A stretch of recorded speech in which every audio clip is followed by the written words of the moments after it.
Air quality index यानी कि AQI के बारे में है।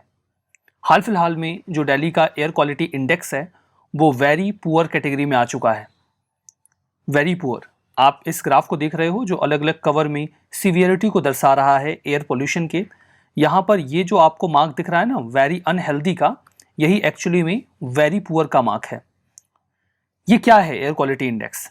एयर क्वालिटी इंडेक्स को सेंट्रल गवर्नमेंट की ओर से 2014 में लॉन्च किया गया था स्वच्छ भारत कैंपेन के पार्ट के तौर पे। AQI का काम यही है कि अलग अलग पोल्यूटेंट कितना पोल्यूशन फैला रहे हैं उसे बहुत ही सिंप्लीफाई करके बता दिया जाए, ताकि गवर्नमेंट को ये बात समझ में आ जाए कि पोल्यूशन का लेवल क्या है और आम जनता को भी समझ में आ जाए कि आखिर पोल्यूशन का लेवल क्या है। जो AQI है वो कॉम्प्लेक्स एयर क्वालिटी डेटा को जो अलग अलग पोल्यूटेंट्स से निकाला जाता है उसे एक सिंगल नंबर में यानी कि इंडेक्स वैल्यू में, नॉमेनक्लेचर में और कलर में डिफाइन कर देता है। अब ऐसे अगर कोई बोले कि पोल्यूशन का लेवल क्या है तो समझ में नहीं आता है, लेकिन ये ग्राफ अगर दिख जाए तो समझ में आ जाता है अच्छा ये गुड है, ये मॉडरेट है, यहाँ पर जो मामला है वो वेरी पुअर का है। तो ये क्लियर हो रहा है कि हाँ अब तो हम हैजार्डस के बिल्कुल नज़दीक पहुंच गए हैं, मतलब सिचुएशन बहुत सीवियर हो चुकी है। जो कलर कोडेड AQI इंडेक्स होता है ये पब्लिक को भी और गवर्नमेंट को भी हेल्प करता है कि हम एयर की कंडीशन को समझ पाएं और इसी रेफरेंस में मेजर्स भी ऑप्ट कर सकें। कई बार ऐसा होता है कि आपको घरों के बाहर अगर आप दिल्ली में रहते हो तो निकल के ऐसा नहीं लगेगा कि पोल्यूशन बहुत ज़्यादा है, बट एक्चुअली में पोल्यूशन होता है, वो मेजरमेंट में समझ में आ जाता है। मोस्ट ऑफ द केसेस में तो दिख भी रहा होता है, पानी की टंकी UFO दिख रहा होता है, थोड़ी दूरी पर जो बिल्डिंग्स होती हैं बिल्कुल धुंध में पता नहीं चलता कि हाँ वो हैं क्या। तो ऐसा तो होता है दिल्ली में, पता भी चल जाता है, बट कई बार हमें नहीं पता चलता, तो ये इंडेक्स हमें बताता है कि क्या सीवियरिटी है एयर पोल्यूशन की। जो AQI है अगर वो 0 से 50 की वैल्यू के बीच में है तो गुड है, 50 से 100 सेटिस्फैक्ट्री, 100 से 200 पॉल्यूटेड, 200 से 300 पुअर, 300 से 400 के बीच में वेरी पुअर। अभी दिल्ली की सिचुएशन यहाँ पर है वेरी पुअर पे, और उसके बाद अगर ये वैल्यू 400 से 500 के बीच में चली जाए तो इसे सीवियर या हैजार्डस कैटेगरी में डाल दिया जाता है। इंडेक्स को कैलकुलेट कैसे किया जाता है? 6 या 8 पोल्यूटेंट्स कैलकुलेशन में लिए जाते हैं। इन जनरल उनको वेट करने का अपना एक फॉर्मूला होता है जिसके बेसिस पे ये डिटरमाइन किया जाता है, मतलब जो फॉर्मूला होता है वो इसी बेसिस पर डिपेंडेंट होता है कि कौन सा पोल्यूटेंट ह्यूमन हेल्थ को कितना नुकसान पहुंचा रहा है। अब इन सभी वेट्स को मिलाकर एक एयर क्वालिटी कंपोजिट तौर पे तैयार कर लिया जाता है। अब इसमें देखिए अगर हम 6 पोल्यूटेंट्स ले रहे हैं तो 6 डिफरेंट नंबर्स इवेलुएट कर लिए जाएंगे, या 8 भी ले रहे हैं तो 6 डिफरेंट नंबर इवेलुएट कर लिए जाएंगे और उन्हें 6 डिफरेंट कलर्स में पोर्ट्रे कर दिया जाएगा। एक सिंगल कलर एक सिंगल नंबर को पोर्ट्रे करेगा, जिससे ओवरऑल जो इम्पैक्ट है वो पता चल जाएगा एयर पोल्यूशन का, और जो मॉनिटरिंग स्टेशंस हैं उन्हें भी आसानी होगी मॉनिटर करने में। तो ये तो मामला रहा एयर क्वालिटी इंडेक्स का। जो प्लांट्स या एनिमल्स से एसोसिएटेड हो सकता है हम उसका इस्तेमाल करते हैं एनर्जी क्रिएट करने में। अब देखिए इसमें 3 सब स्कीम्स आती हैं। जो पहला है that is waste to energy program. इसमें हम लार्ज बायोगैस, बायो CNG या पावर प्लांट बनाते हैं। इसमें म्यूनिसिपल सॉलिड वेस्ट को पावर से, मतलब हम उसको वेस्ट से पावर में कन्वर्ट करते हैं, ये भी काम किया जाता है। दूसरा होता है biomass programme, that is support scheme to support manufacturing of briquettes and pellets. Pellets देखो ऐसे होते हैं, मान लो लकड़ी का बुरादा है या लकड़ी के कई सारे टुकड़े हैं, उनको एक मशीन में डाल देंगे, वो ऐसे छोटे छोटे पैलेट्स में कन्वर्ट हो जाएंगे। अब जब आप इनको जलाते हो तो ज़्यादा इफिशियंसी मिलती है, कोल की तरह जलते हैं ये, ठीक है। अब इससे पैलेट या ब्रिक्वेट्स के लिए हम जो इंडस्ट्री होती है उसको सेटअप करके पावर जनरेशन में भी इसका इस्तेमाल कर पाएंगे। और तीसरा है biogas program to support setting up of family and medium size biogas rural areas में। रूरल एरियाज़ में आप छोटे छोटे बायोगैस प्लांट बना दो जिसका इस्तेमाल कोई फैमिली कर सके, या कोई मीडियम साइज़ का कोई और इंडस्ट्री वगैरह है, लोकल लेवल पे कोई कॉटेज इंडस्ट्री है तो वो उसका यूज़ कर सके। तो इस तरीके के 3 प्रोग्राम्स इसका हिस्सा हैं। जो हमारा नेक्स्ट आर्टिकल है वो G20 के बारे में है। हमारे प्राइम मिनिस्टर ने अभी हाल ही में इसका लोगो, थीम और वेबसाइट रिलीज़ कर दिया है, जिसमें वसुधैव कुटुंबकम मेंशन किया गया है और मोटो है one earth one family one future. G20 क्या है? G20 एक प्रीमियर फोरम है इंटरनेशनल इकोनॉमिक कोऑपरेशन को स्टैब्लिश करने के लिए। ये काफ़ी सिग्निफिकेंट ग्रुपिंग है जो 85% ग्लोबल GDP, 27% ग्लोबल ट्रेड और 2/3 वर्ल्ड पॉपुलेशन कवर कर लेता है। G20 बनाने का मसौदा तब बनाया गया 1999 में, जब एक फाइनेंशियल क्राइसिस फेस किया गया 1990s के दौर में साउथ ईस्ट एशिया में या ईस्ट एशिया के रीजन में। एक समय साउथ ईस्ट एशिया की जो कंट्रीज थी, सिंगापुर, मलेशिया, इन सभी लोगों को एशियन टाइगर कहा जाता था, बिकॉज इनकी जो ग्रोथ रेट थी वो बहुत तेज़ थी। लेकिन अचानक से यहाँ पर क्राइसिस आया, क्यों आया, कैसे आया, ये तो इकोनॉमी के डोमेन में चला जाता है। लेकिन इसके बाद ऐसा समझ में आया कि जो डेवलपिंग कंट्रीज़ हैं या जो मेजर इकोनॉमीज़ हैं, नॉट जस्ट डेवलपिंग कंट्रीज़, उन्हें मिलकर एक ग्रुपिंग तैयार कर लेनी चाहिए ताकि वो ऐसे क्राइसिस को आसानी से हैंडल कर पाएँ। तो G20 जो समिट है ये फॉर द फर्स्ट टाइम 2008 में वाशिंगटन DC में USA में ऑर्गेनाइज की जाती है। G20 के वर्तमान में मेंबर कौन कौन से हैं? Argentina, Australia, Brazil, Canada, China, France, Germany, India, Indonesia, Italy, Japan, Republic of Korea, Mexico, Russia, Saudi Arabia, south Africa, Turkey, United kingdom, United states and European union. 20 members हैं। Expected रहेगा कि आपको याद रहें। बहुत ज़्यादा हो जाते हैं तो एक्सपेक्टेशन नहीं होती कि आप मान लीजिए किसी में 50 हैं, 70 हैं, 77 हैं, तो फिर नहीं, कोई याद नहीं है तो कोई बात नहीं है। ऐसी ग्रुपिंग्स में बस इतना याद रख लीजिए कि इंडिया है कि नहीं है, पाकिस्तान है कि नहीं है, चाइना है कि नहीं है, USA है कि नहीं है, इतना याद कर लो बस। अगर आप 50 से उससे ज़्यादा आपको मिल रहा है, 40 से ज़्यादा मिल रहा है, 20 तक है तो फिर आप मेंबर्स के नाम याद रखो, पूछ सकते हैं आपसे वो। G20 के पास अपना कोई परमानेंट सेक्रेटेरिएट या स्टाफ होता नहीं है, बल्कि जो इनका चेयर है वो रोटेट करता रहता है एनुअली, और जिसके पास चेयर होता है वही वो सारी जिम्मेदारियां उठाता है। 3 मेंबर का मैनेजमेंट ग्रुप होता है जिसमें पास्ट में जिसने चेयर किया था, प्रेजेंट में जो चेयर कर रहा है और फ्यूचर में जो चेयर करेगा, इन तीनों लोगों की ग्रुपिंग होती है और इसे G20 ट्रायो कहा जाता है। G20 की वर्किंग कैसे होती है? देखिए, ये 2 लेवल पे काम करते हैं। यहाँ पर शेरपा और फाइनेंस ट्रैक स्टैब्लिश किए जाते हैं। जो शेरपा होते हैं वो फोकस करते हैं नॉन इकोनॉमिक इशू पर। शेरपा कोई एक इंडिविजुअल होता है जो लीड करता है उस कंट्री को। हर कंट्री G20 के लिए अपना शेरपा डेजिग्नेट करती है। शेरपा एक गाइड की तरह काम करता है। वो development, anti corruption, food security, ऐसे एस्पेक्ट पर G20 कैसे प्रोसेस ऑप्ट करे, क्या रूल्स फ्रेम करे, इसके बारे में गाइड करते हैं। और एक फाइनेंशियल ट्रैक तैयार किया जाता है जो इकोनॉमिक और फाइनेंशियल इश्यूज को एड्रेस करते हैं G20 के एम्बिट में। हमारा next article middle East green initiative summit के बारे में है। Union minister of environment, forest and climate change ने अभी हाल फिलहाल में middle East green initiative summit को अटेंड किया। मैं आपको बता दूं कि COP27 अभी हाल फिलहाल में इजिप्ट में चल रहा है और उसी के parallel middle East green initiative summit भी ऑर्गेनाइज किया गया। तो middle East green initiative summit जो है वो सऊदी अरेबिया लेड एक इनिशिएटिव है जो एक यूनिफाइड क्लाइमेट एक्शन की बात करता है। यहाँ बिल्कुल एम्बिशियस और वेल डिफाइंड रोड मैप तैयार किया जाता है कैसे climate action middle eastern countries opt करेंगी। ऑब्जेक्टिव यही है कि इन्हें पूरे मिडिल ईस्ट रीजन में 50 बिलियन ट्रीज प्लांट करने हैं और जो कार्बन एमिशन होता है उसे 10% तक रिड्यूस करना है। MGI की पहली समिट देखिए, सऊदी अरबिया के जो क्राउन प्रिंस हैं उन्होंने सऊदी अरबिया रियाद में 2021 में ऑर्गेनाइज की थी, होस्ट की थी। 2022 की जो समिट है वो COP27 की साइड लाइन्स में पैरेलली जो शर्म एल शेख है इजिप्ट में, जहां पर COP27 की मीटिंग हाल फिलहाल में चल रही है, कंटिन्यूइंग है, वहीं पर पैरेलली इस समिट को भी ऑर्गेनाइज किया गया। हमारा नेक्स्ट आर्टिकल लॉ कमीशन के बारे में है। Retired high court chief justice Rituraj Awasthi ji को हाल फिलहाल में लॉ कमीशन के चेयरपर्सन के तौर पर अपॉइंट कर दिया गया है। इनका नाम तो UPSC पूछने से रही, लेकिन वो लॉ कमीशन के बारे में आपसे पूछ सकते हैं।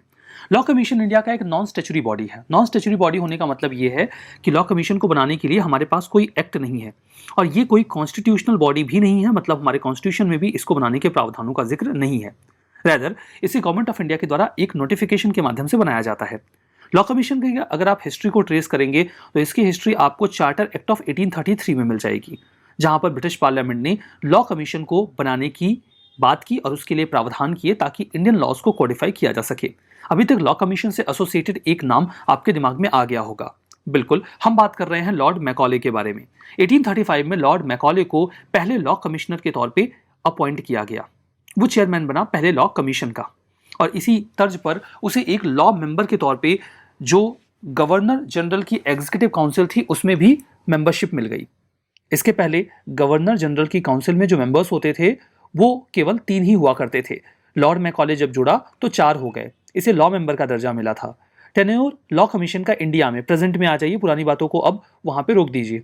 3 सालों का टेन्योर होता है लॉ कमीशन का इंडिया में। अभी हाल फिलहाल की हम बात कर रहे हैं। लॉ कमीशन को जो काम दिया जाता है सेंट्रल गवर्नमेंट की तरह, या फिर वो कोई मुद्दा सुओ मोटो भी उठा सकते हैं। इनका बेसिक काम होता है कि भारत में बहुत सारे कानून हैं, ठीक है, वो उस लॉ को देखें, रिसर्च करें उस पर और रिव्यू करें भारत में जो एग्जिस्टिंग लॉज हैं, क्या वो लॉज जो अभी चल रहे हैं वो सही हैं, उनमें किसी प्रकार के बदलाव की जरूरत तो नहीं, ये उसे इवेलुएट करते हैं। और जस्टिस डिलीवरी सिस्टम को कैसे और इफिशिएंट बनाया जाए उसके लिए रिकमेंडेशन देते हैं। डिले क्यों हो रहा है प्रोसीजर में, स्पीडी डिस्पोजल कैसे होगा केसेस का, लिटिगेशन की कॉस्ट कैसे कम होगी, इन सभी मामलों पर ये अपनी रिकमेंडेशन देते हैं।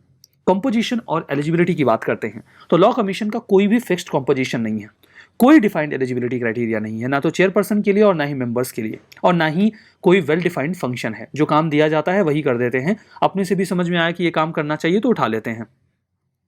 हमारा नेक्स्ट आर्टिकल गवर्नर से एसोसिएटेड है। डीएमके जो लीडर हैं उन्होंने सभी लाइक माइंडेड एमपीज को अर्ज किया है कि वो लोग एक प्रपोजल सपोर्ट करें जिसमें वो प्रेसिडेंट से अर्ज करेंगे कि तमिलनाडु के गवर्नर को रिमूव कर दिया जाए। तमिलनाडु की सरकार और वहां के गवर्नर के बीच में काफी लंबे समय से फ्रिक्शन बना हुआ है। बात करते हैं गवर्नर के बारे में। आर्टिकल 155 और 166 जो कॉन्स्टिट्यूशन का है वो ये प्रावधान करता है कि गवर्नर को अपॉइंट किया जाएगा प्रेसिडेंट के द्वारा और वो अपने पद पर प्लेजर ऑफ द प्रेसिडेंट के ड्यूरेशन में बने रहेंगे। इट मींस प्रेसिडेंट उनको कभी भी उनके पद से हटा सकते हैं। अगर प्लेजर विड्रॉ कर लिया गया तो उन्हें उनका पद छोड़ना होगा। इन जनरल वो अपने पद पर 5 साल तक बने रहते हैं, लेकिन उसके पहले भी उन्हें उनके पद से हटाया जा सकता है। गवर्नर को हटाने के लिए इंपीचमेंट जैसी कोई व्यवस्था नहीं है, उन्हें प्रेसिडेंट जब चाहे हटा सकते हैं।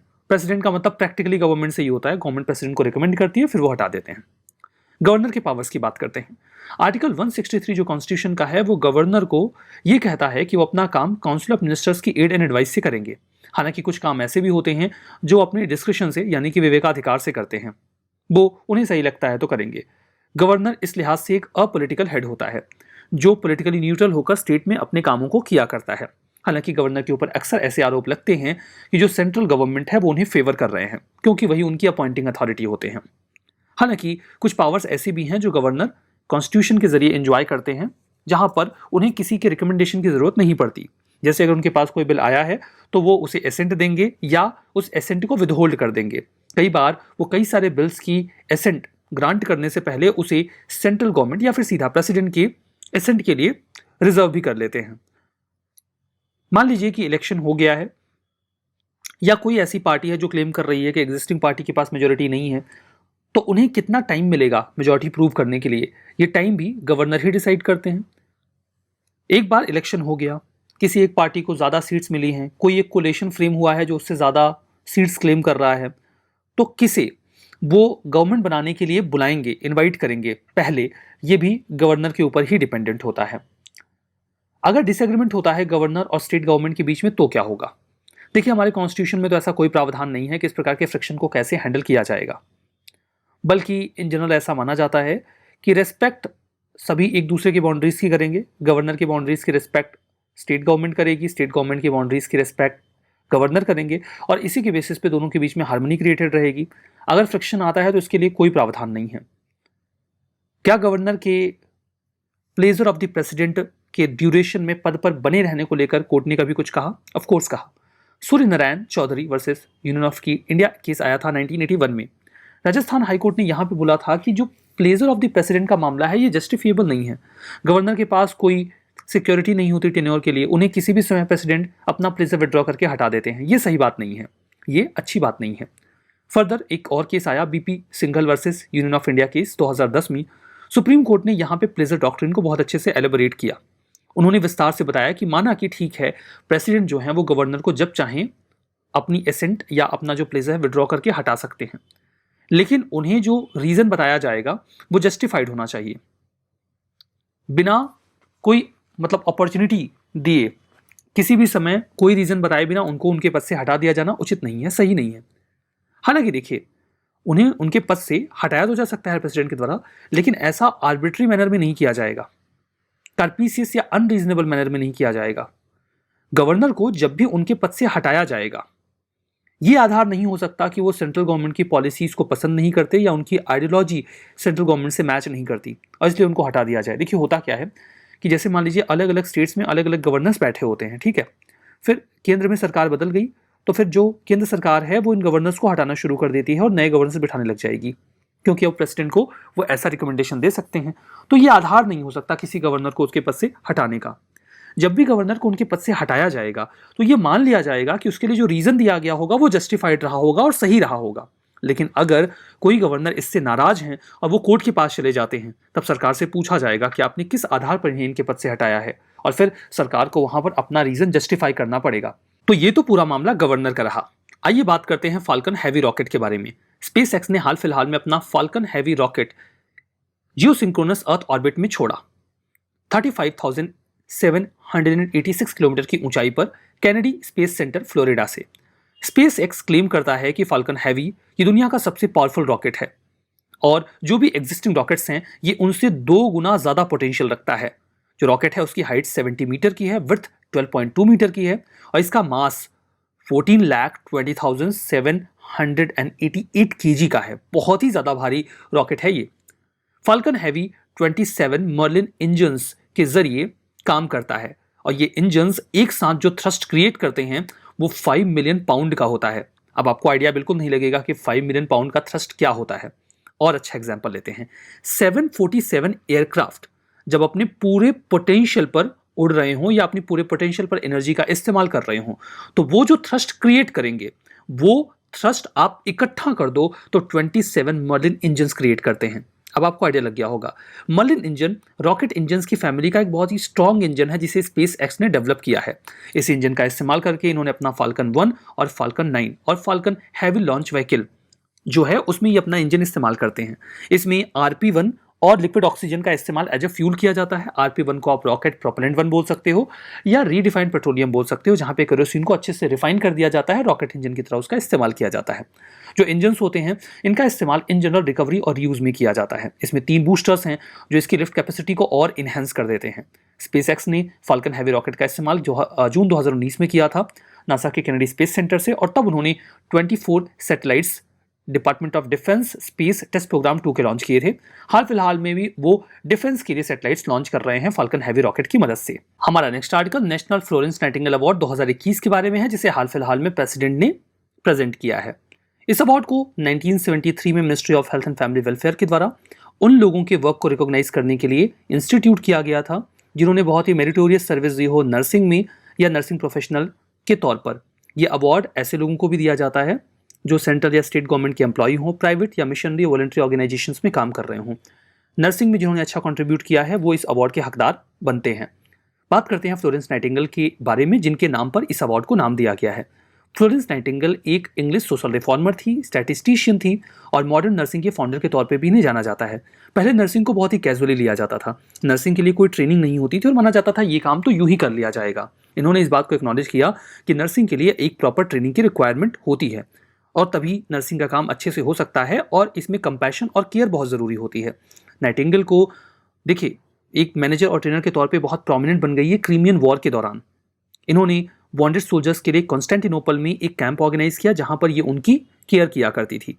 द टाइम्स ने इन्हें टाइटल दिया the lady with the lamp, क्योंकि ये रात में लैंप लेकर जो भी वॉन्डेड लोग होते थे, सोल्जर्स होते थे, उनको देखने के लिए, उनकी केयर करने के लिए चली जाती थी।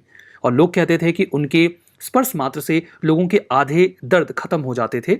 ऐसा लोग उनके सेंस ऑफ केयर की वजह से कहा करते थे। जो उनको एफर्ट्स थे नर्सिंग एजुकेशन को फॉर्मलाइज करने का, उसी की मदद से the Nightingale school of nursing Saint Thomas hospital London में पहली बार स्टैब्लिश किया गया। तो ये इनका कंट्रीब्यूशन रहा। आइए रिवीजन करते हैं। एयर क्वालिटी इंडेक्स, इसमें PM10 2.5, नाइट्रोजन डाइऑक्साइड, ओजोन और कार्बन को इवैल्यूएट किया जाता है। सही बात है।